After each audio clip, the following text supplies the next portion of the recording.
Bitcoin जिसकी value आज से कुछ साल पहले $0 थी, पर आज के समय में बिटकॉइन की वैल्यू 25, 30 या 40 लाख के अराउंड घूम रही है।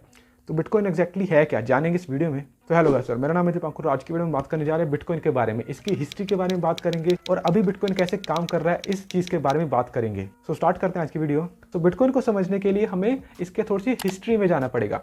तो यार ये बात है अराउंड अक्टूबर 2008 की, जब एक व्यक्ति था सतोशी नाकामोटो, उसने एक आर्टिकल पब्लिश किया जिसमें उसने बताया कि क्या हो अगर एक ऐसी करेंसी हो जिसको हम दो पार्टीज के बीच में ट्रांसफ़र कर सके, वो भी एक बिना सेंट्रल इंस्टीट्यूशन के। जैसे अगर आज के समय में हमें फंड्स को ट्रांसफ़र करना रहता है तो हमें बैंक्स की ज़रूरत पड़ती है, पर उसी जगह सतोशी नाकामोटो का आइडिया क्या था कि इस सेंट्रल अथॉरिटी को हम कैसे हटा सकते हैं।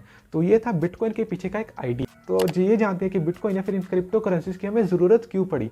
सो जो हमारा फर्स्ट पॉइंट है वो है टू रिमूव द अथॉरिटी। अगर जैसे किसी भी देश की करेंसी को उसके गवर्नमेंट के द्वारा गवर्न किया जाता है, मतलब अगर गवर्नमेंट कह देगी कि इस करेंसी की इतनी वैल्यू है तो इस करेंसी की वैल्यू रहेगी, और उसी जगह गवर्नमेंट ने कह दिया कि इस करेंसी की कोई वैल्यू नहीं है तो उस करेंसी की वैल्यू कुछ नहीं होती।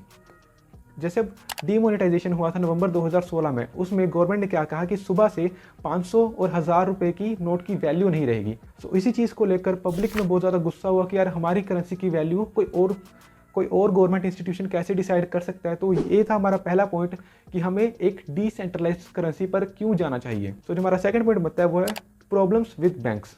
अब यार कोई भी इंडिविजुअल है वो अपने पैसे को बैंक्स में जमा कराता है, और बैंक का एक सीधा सा काम होता है कि उस पैसे को लोन पर देकर उसमें इंटरेस्ट कमाना और उस इंटरेस्ट को इंडिविजुअल को वापस कर देना अपना कुछ कमीशन काट कर। पर दिक्कत तब आती है जब यही बैंक्स किसी इर्रिस्पॉन्सिबल बिजनेसमैन को अपना लोन दे देते हैं, और बाद में क्या होता है कि वो बिजनेसमैन इस लोन को नहीं चुका पाता और इसका नुकसान पब्लिक होता है। सो ये थे दो पॉइंट कि क्यों पब्लिक डिसेंट्रलाइज करेंसी की तरफ शिफ्ट होने लग गई सेंट्रलाइज्ड करेंसी के बजाय। अब हम ये जानते हैं कि बिटकॉइन काम कैसे करता है। अब यार बिटकॉइन में लेजर होता है। लेजर अब क्या करता है, अपने अंदर ट्रांजैक्शन की सारी हिस्ट्री या फिर ट्रांजैक्शन की सारी डिटेल्स को स्टोर कर लेता है, और ये लेजर डिस्ट्रीब्यूट हो जाता है पूरे उस इकोसिस्टम में। और इसका डिस्ट्रीब्यूट होने से फ़ायदा ये होता है कि अगर कोई भी बंदा इस चीज़ में चेंज कर रहा है तो वो सारे नेटवर्क को पता लग जाएगा, जिससे ये नेटवर्क एक पीयर टू पीयर नेटवर्क बन जाता है जिसमें कोई थर्ड पार्टी इन्वॉल्व नहीं होती। अब इसी के रिलेटेड एक और पॉइंट बनता है कि हम बिटकॉइन की माइनिंग कैसे करते हैं। तो माइनिंग करने के लिए हम बहुत ही ज़्यादा पावरफुल कंप्यूटर्स यूज़ करते हैं जो कि कॉम्प्लेक्स मैथमेटिक प्रॉब्लम्स को सॉल्व करते हैं, जिसके बाद उनको रिवॉर्ड मिलता है एज ए बिटकॉइन।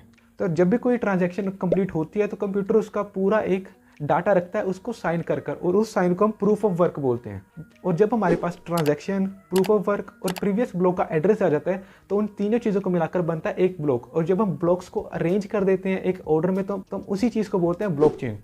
अब ब्लॉकचेन एक टेक्नोलॉजी है जिस पर बिटकॉइन बेस्ड है, जिसकी वजह से ये डिसेंट्रलाइज्ड है। अब ये तो होगा कि बिटकॉइन काम कैसे करता है। अब हम बिटकॉइन को भी दो तरीके से यूज़ कर सकते हैं, एक एज ए करेंसी और एक एज एन इन्वेस्टमेंट। अब यार बहुत ज़्यादा बंदे बिटकॉइन को आज के समय में इन्वेस्टमेंट की तरह यूज़ कर सकते हैं, पर इसका जो मेन एम था वो था करेंसी की तरह यूज़ करना। पर अब ऐसा तो है नहीं कि आप अगर 2 समोसे लेने जाओगे तो आप कहोगे भैया मेरे पास पैसे तो है नहीं, मुझसे बिटकॉइन ले लो।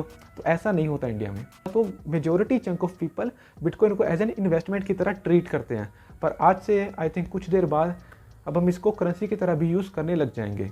तो ये था मेरा टेक बिटकॉइन के ऊपर। अगर आपको बिटकॉइन में इन्वेस्ट करना चाहिए या नहीं करना चाहिए ये आप पर डिपेंड करता है, पर एक टिप जो कि मैं आपको दूंगा कि आपको सभी इन्वेस्टमेंट को डिस्ट्रीब्यूट करना चाहिए। मतलब अपने पोर्टफोलियो का 100% किसी एक सेक्टर में कभी नहीं लगाना चाहिए, उसको डिस्ट्रीब्यूट करना चाहिए।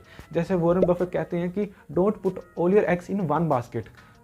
तो अगर इन्फॉर्मेटिव लगी वीडियो तो लाइक करना, इस वीडियो को शेयर करना अपने फ्रेंड्स के साथ, और नीचे कमेंट सेक्शन में बताना कि आपको कौन से नेक्स्ट टॉपिक पर वीडियो चाहिए। Till then bye.